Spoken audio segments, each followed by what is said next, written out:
Pertanyaannya? Baik, pertanyaan huruf C ya? Ya, pertanyaan untuk calon presiden nomor urut 1, Bapak Anies Baswedan.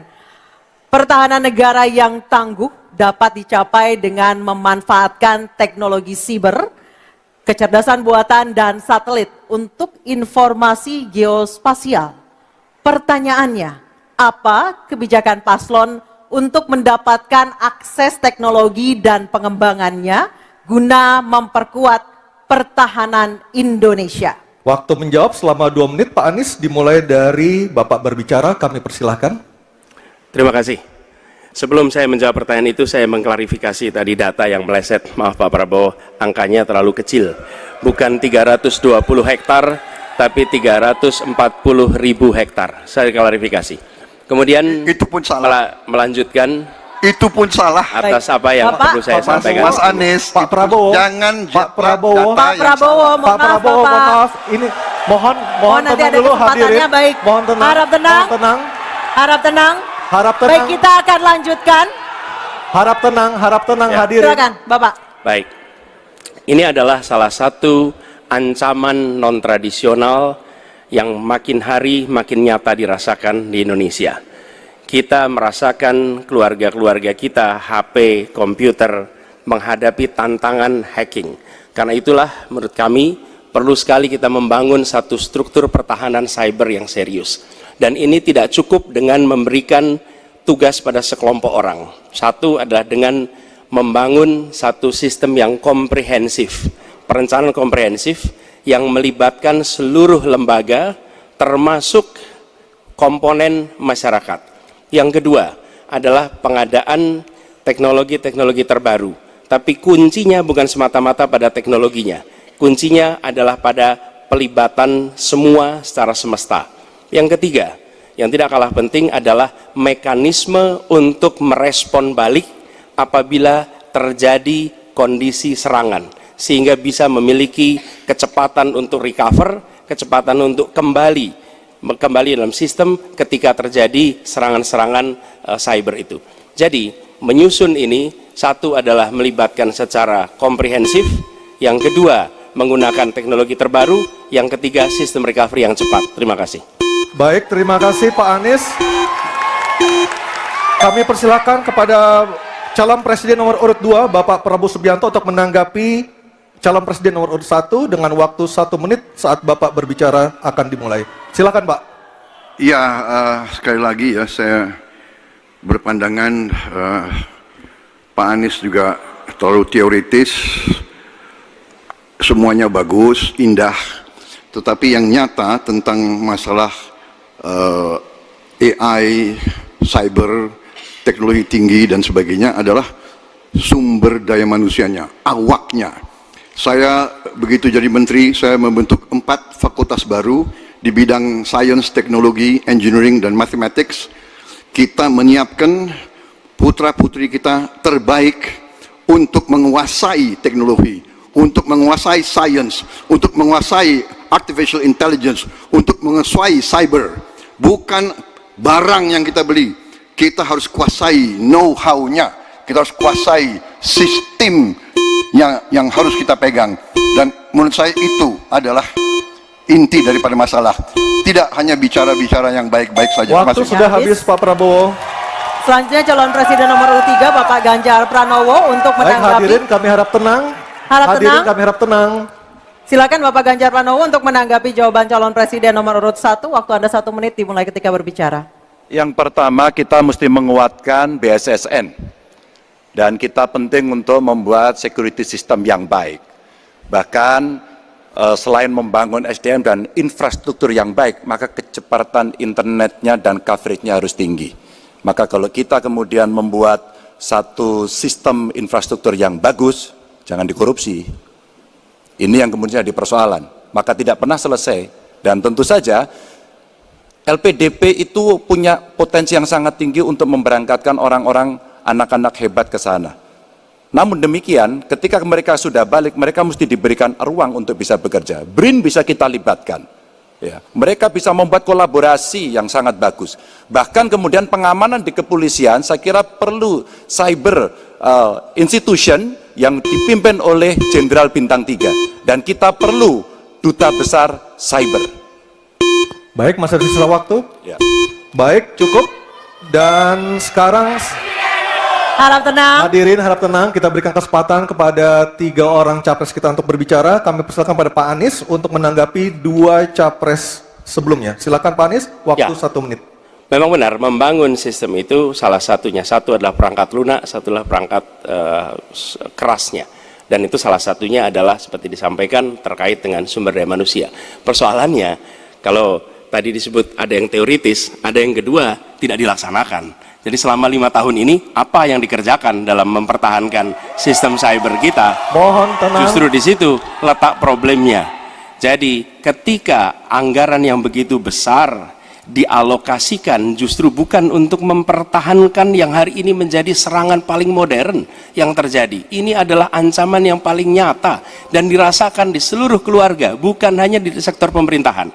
Karena itu menurut kami, langkahnya investasi jangka panjang boleh, tapi manfaatnya itu baru dirasakan bisa 5 tahun, 10 tahun yang akan datang. Pertanyaannya hari ini dan kemarin apa? Dan itulah yang menjadi fokus kita. Segera siapkan sistemnya, segera siapkan orangnya, segera siapkan langkahnya. Baik, masih ada waktunya Bapak. Waktu habis. Baik, terima kasih. Harap tenang Bapak Ibu Harap tenang, hadirin yang ada di acara sini. masih harus kita lanjutkan. Harap tenang Kita Bapak sudah dan Ibu. dengarkan bersama-sama tadi tata tertibnya seperti apa, mohon tenang. Kita lanjutkan, selanjutnya beralih ke pertanyaan kedua untuk calon presiden nomor urut 2 Bapak Prabowo Subianto. Untuk itu kami persilahkan kepada panelis Profesor Evi Fitriani untuk mengambil pertanyaan subtema di dalam fishbowl dan diperlihatkan kepada seluruh hadirin, moderator, dan para calon.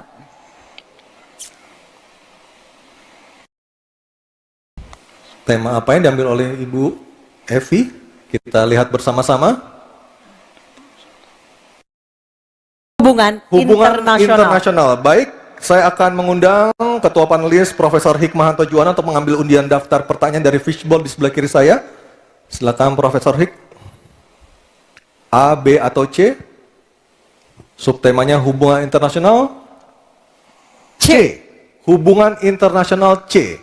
Oke. Baik, kita Ambil. akan lihat hubungan internasional C. Ya, Baik, silakan terima kasih. Anissa. Masih tersegel. Masih tersegel dengan rapi. Bapak Ibu bisa melihat masih tersegel dengan rapi. Kita akan buka amplop pertanyaan sesuai dengan undian.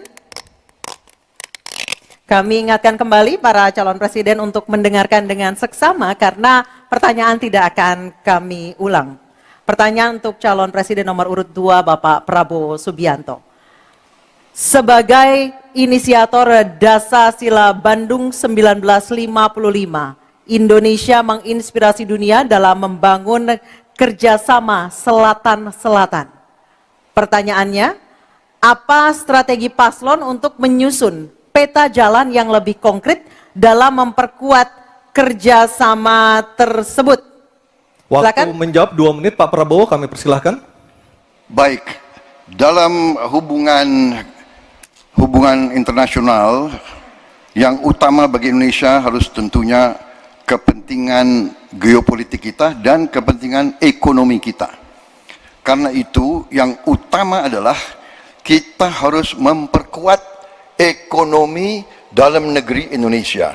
Kita harus menjaga kekayaan kita, kita harus mengelola kekayaan kita, kita harus hilirisasi supaya nilai tambah berpuluh-puluh kali naik, kita kumpulkan kekuatan aset-aset dan keuangan kita sejahterakan rakyat kita, baru kita akan disegani, kita akan didengar oleh semua negara, terutama negara-negara selatan.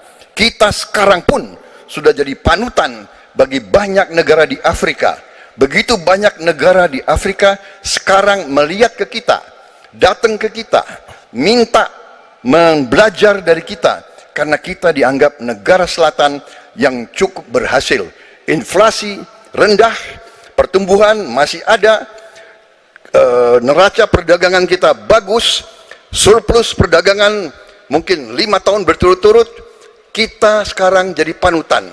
Jadi leadership kita di dunia, di hubungan internasional akan tercermin dan terimpak oleh keberhasilan kita mengelola kekayaan kita, menghilangkan kemiskinan di negara kita, rakyat kita, meraih teknologi, menjadi negara industri, itu yang akan membuat kita memimpin dunia selatan. Terima kasih. Baik, terima kasih Pak Prabowo.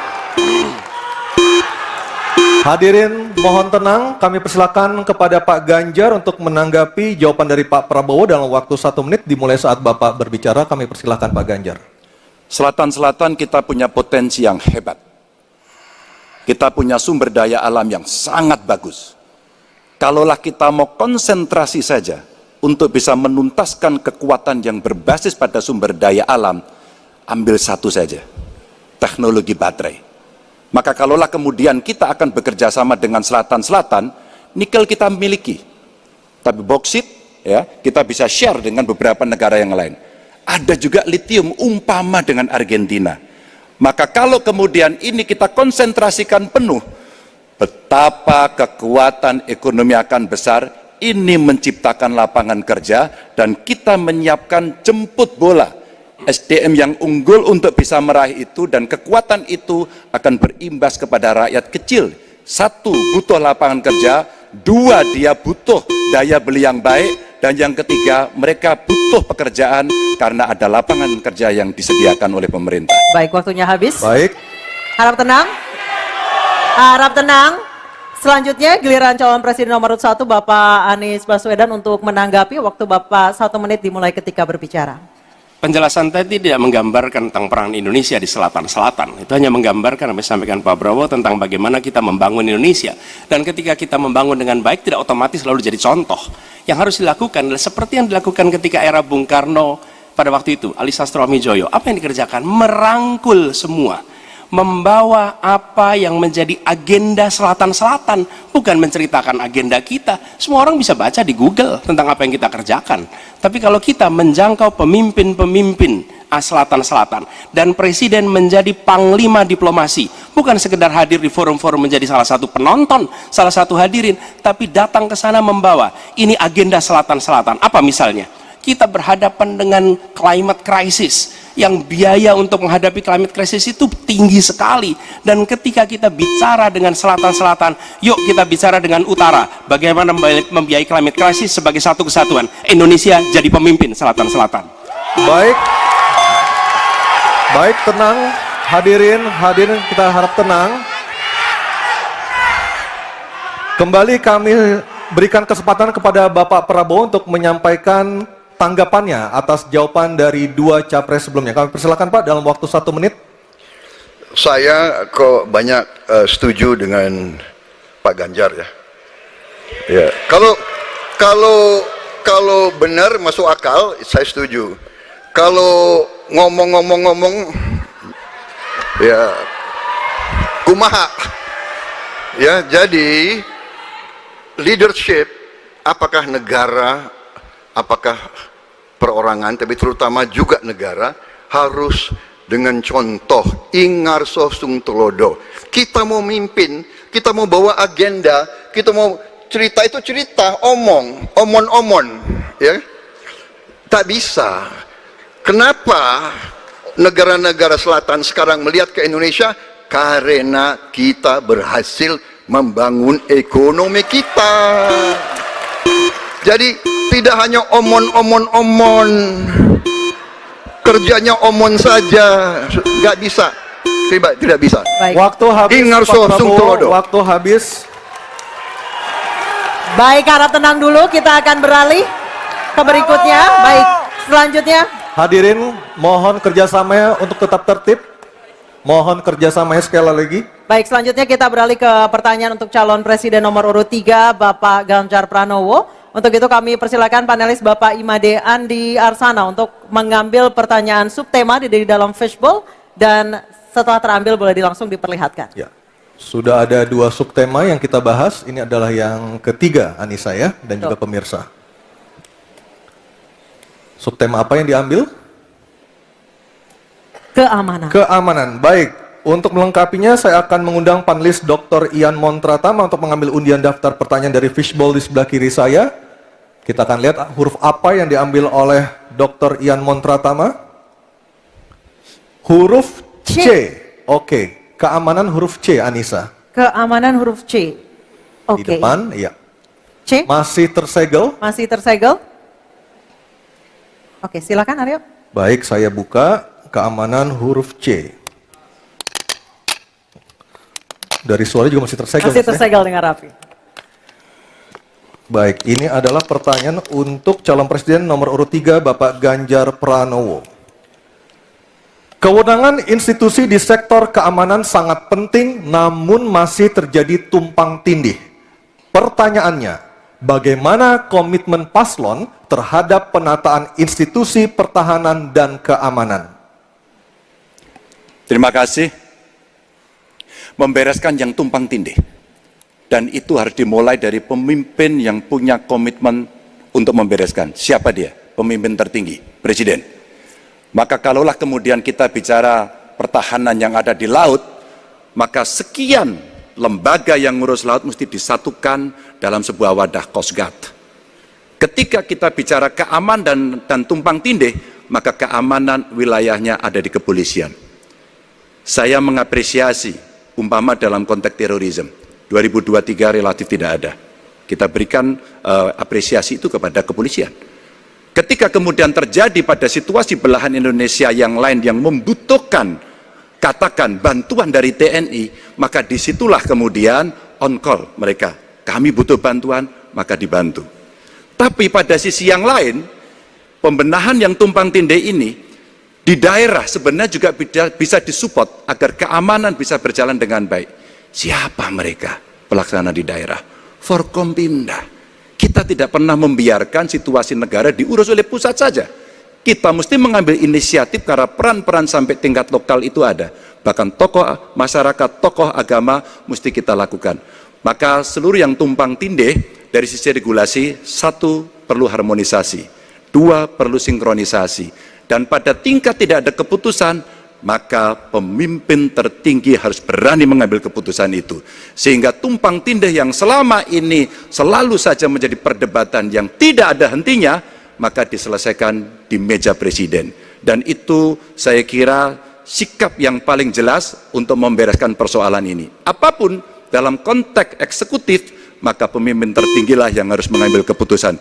Kecuali kita mesti berbicara dengan DPR, maka kita akan duduk bersama untuk membicarakan secara regulatif. Waktunya habis. Baik, terima kasih Pak Ganjar. Ada waktunya, harap tenang. Kami persilakan kepada calon presiden nomor urut 1, Bapak Anies Baswedan untuk menanggapi jawaban dari Pak Ganjar dalam waktu 1 menit. Kami persilakan Pak Anies. Menurut hemat kami harus dirumuskan apa tantangan dan ancaman keamanan Indonesia di tahun-tahun ke depan. Dengan itu dirumuskan, maka kita tahu apa ancamannya. Lalu dari situ kemudian kita lihat bagaimana badan-badan yang selama ini ada diatur untuk merespon atas tantangan itu. Kalau kita hanya menata ulang tanpa memikirkan apa ancaman barunya, maka kita tidak lebih dari sekedar menyelesaikan urusan organisasi. Yang sesungguhnya dibutuhkan adalah bagaimana organisasi itu diatur untuk merespon tantangan. Jadi nomor 1, rumuskan itu. Kemudian yang kedua, yang tidak kalah penting, libatkan semua unsur yang terbiasa di dalam menyusun ancaman tantangan organisasi. Sehingga kemudian penataan organisasi badan-badan bukan semata-mata karena selera pemimpin, tapi karena merespon atas ancaman itu. Dengan begitu, penataannya akan sesuai kebutuhan. Terima kasih. Waktu 1 menit sudah habis. Baik, terima kasih. Selanjutnya giliran calon presiden nomor urut 2, Bapak Prabowo Subianto. Hadirin, kami harap tenang terlebih dahulu. Ada waktunya untuk menanggapi jawaban dari Capres nomor urut 3. Waktu Bapak 1 menit dimulai ketika berbicara. Baik ya, sekali lagi saya harus mengatakan, saya kok banyak sependapat dengan Pak Ganjar. Jadi benar tumpang tindih harus diselesaikan oleh pimpinan tertinggi dan itu saya kira bisa ya. Tapi benar saya juga harus mengatakan kita harus apresiasi prestasi TNI dan prestasi Polri dalam menjaga pertahanan keamanan, dalam mengatasi berbagai peristiwa-peristiwa yang pelik. Harus kita akui, menghadapi terorisme, bom Bali, Peloso, dan sebagainya. Untuk itu, saya kira kalau saya dapat mandat, saya akan perbaiki kualitas hidup TNI, kualitas hidup Polri, memimpin supaya TNI dan Polri menjadi yang terbaik yang bisa kita bangun.